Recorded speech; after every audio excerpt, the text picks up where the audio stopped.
Hey guys, Kakarot197 again. This time in a review of the RE100 Vigna Ghina from the F91 movie.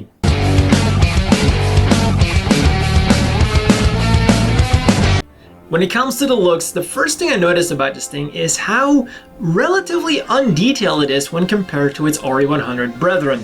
And in the case of the Vigna Ghina, I'm gonna say that's a good thing, because it really makes it more in line with the Masquerade F91. In this case, less really is more, but it still has enough detailing for the thing to be interesting.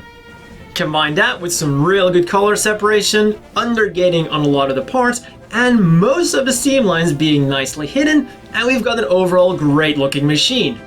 But, like I said, most seam lines are hidden. We've got two really ugly ones on the legs. And what's worse, they have a bad tendency to pop open if you're moving this thing around.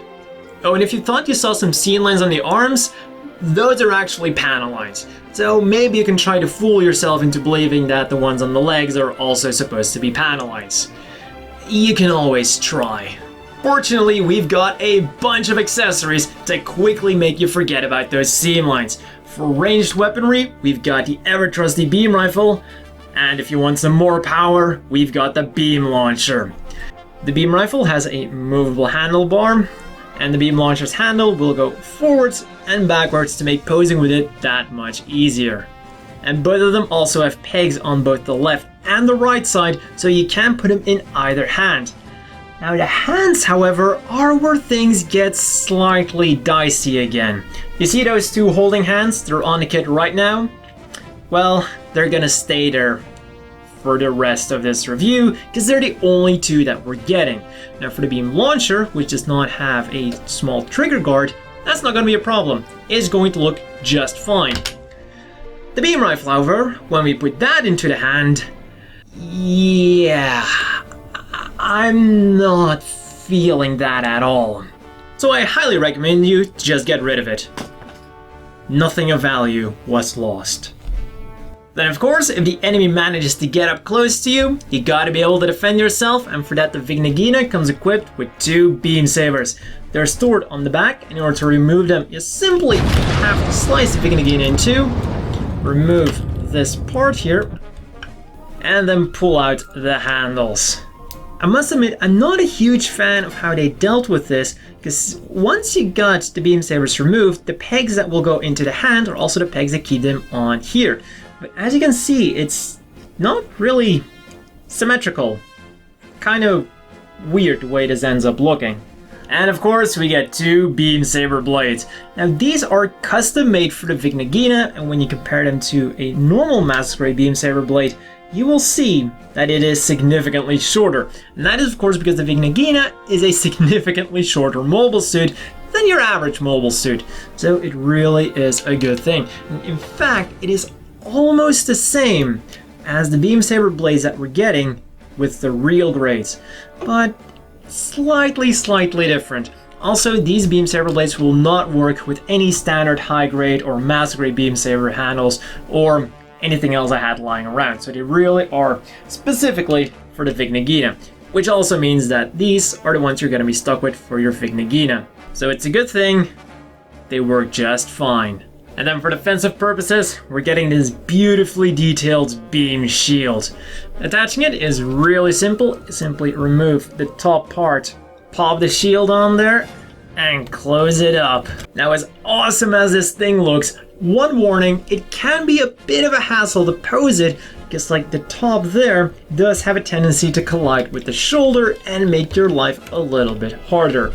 But still, that more than gets compensated for by how amazing this thing looks. And then for articulation, this thing will rotate around to just make the difficult posing a little bit easier.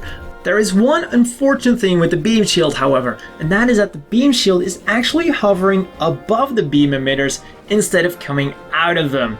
That is one small thing I would have loved to have seen the correct way. But hey, when we turn it around, you don't see it anymore. You've got two random holes. Huh. With the weapons out of the way, let's have a look at the other stuff that we're getting with this thing. Now for this entire time, you were probably thinking that you were looking at a Crossbone Vanguard mobile suit. But nope. If you look at this chest piece here, this is an angular chest piece, which is not the regular Vigna Ghina, but actually the one that deserted to the Federation. If you want your Vigna Ghina to be from the Crossbone Vanguard, you're gonna have to use this piece. Which is actually really cool that they gave you the extra piece. Because, let's face it, it would have been really easy for Bandai to simply turn that into a P Bandai. But don't worry, nothing's changed, because in the box we actually get an advertisement for a P Bandai model kit. Also, is it me, or does this render look just bad and unappealing? Because I don't know, but the stick, like the real markings you see on here, like all the gold stuff you see on there, just looks like it's a sticker. I mean, I know it's gonna be a sticker, but it could have at least made it look a little bit better in the advertisement. As you've seen in the pictures, the Vigna Ghina was on an action-based one, and we do get a connector piece for that, so that your Vigna Ghina is securely on that action base. And then we also get a few leftover pieces for some reason, because these are actually identical to pieces that are on the mobile suit. So why they decided to include two of those, I don't know. I guess if you randomly break one of these four specific pieces, you're in luck. And of course, if you want to make your Vigna Ghina stand out a little bit more, we've got a bunch of marking stickers. We've of course got the Crossbone Vanguard symbol, which you do not apply if you use the angular body piece, because they scraped that off, because, you know, it deserted to the Federation. We've got marking stickers, we've got a few extra detailing stickers, like the realistic ones you put next to the vents. These will just make it feel a little bit more like the old school model kits. And also, one thing I was really surprised by is the bouquet, which, if you haven't seen the movie, might sound really weird to include stickers of a bouquet, but these were actual flowers that were taped to the head of the Vigna Ghina. So really cool that you can recreate that here. And talking about really cool things, let's have a look at the articulation this thing's got. The hand goes nicely up and down, it's on a ball joint and an extra hinge joint, and it does allow for some really good movement on this thing. The arms will rotate around all the way, kind of have that clicking movement, so they kind of lock into place to make things a lot more secure. We'll go forwards really far thanks to that hinge joint, backwards not quite as much. We'll go up once you move this thing out of the way as well, nicely like that. Not quite as far as you'd usually get, but so be it. And there isn't an extra hinge here this time to make it go further upwards, so that's all you're getting. They rotate around, bent on the elbow at two joints, nicely like that. This flap here moves out of the way to get the hands a little bit more movement, as themselves are ball joints, will wiggle around, turn around, and do everything that a ball joint does. The waist has an extra hinge in there, so it goes a little bit forwards and backwards. Normally it goes a lot more backwards, well, a little bit more backwards, but you actually got the backpack that's colliding with the beam saber holders. Talking about the backpack, all of these wing things will go in and out, and that's all that they're gonna do. These thrusters are just pegged in there and will not move. Turning back around, we'll turn around at the waist. Front skirts are molded separately, we'll go up, allowing for some nice movement of the legs like that. And the cool thing with the legs is they are on an extra track, which can go forwards. And maybe the camera didn't pick it up, but there is a clicking sound there that locks it into place.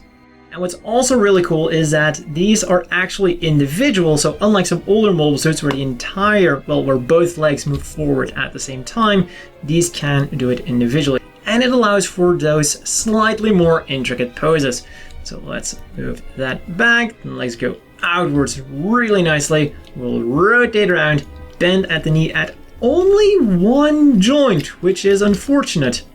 And will also come apart. Thank you for that. So it's really unfortunate because when you look at this setup, it looks like there should be two joints in there. One thing that it does do is this thruster here moves with the rest of the setup for reasons.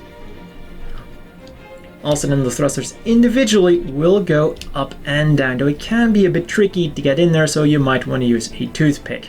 Then this flap will go up and down a bit, the feet will go forwards nice like that. You've got a hinge at the top, an extra hinge at the bottom, no ball joint this time for the feet. Go backwards like that, go side to side on another hinge, which is really secure, so your Vigna Ghina is really secure on his feet. And no side to side this time because it's not a ball joint but 2 hinges. Also, even though it might look like the Vigna Ghina would have a toe joint, there is no such thing to be found here. Overall, the Vigna Ghina provides us with some serviceable articulation. It's not the best, but it could have been worse. As always, the inevitable question is, do you want to buy this? And man, am I split on this thing. It's got a few things that really show that love went into this thing. It's got the bouquet, it's got the extra chest piece, it's got those little things that really make this a cool kit. But then on the other hand, you've got those little things that are wrong with the Vigna Ghina. And yes, it's an RE100, and yes, a lot of it can be easily forgiven, such as the beam shield that could have been a little bit better, the articulation that could have been a little bit better, all those things, RE100, fine. The beam rifle on the other hand, or more specifically, the lack of dedicated trigger finger hands, is absolutely laughable. For the beam launcher, no problem, perfectly fine. The beam rifle, no. I would highly recommend you to get 144 scale hands for this thing. And why 144? Well, like I said, it's a pretty small thing when you put them next to the Hazel and the Jim Quell, which don't even fit on screen right now. To the point that I actually have to remove our Jim Quell and replace him with the always bulky Zaku 3. And I'm finally here just next to the 144 scale Jim Command. Usually it's not really appropriate to compare a 1/100 scale kit to a 144 scale kit, but you know, this thing is so small, I felt it was worth it. And that's all for this video, and see you all next time.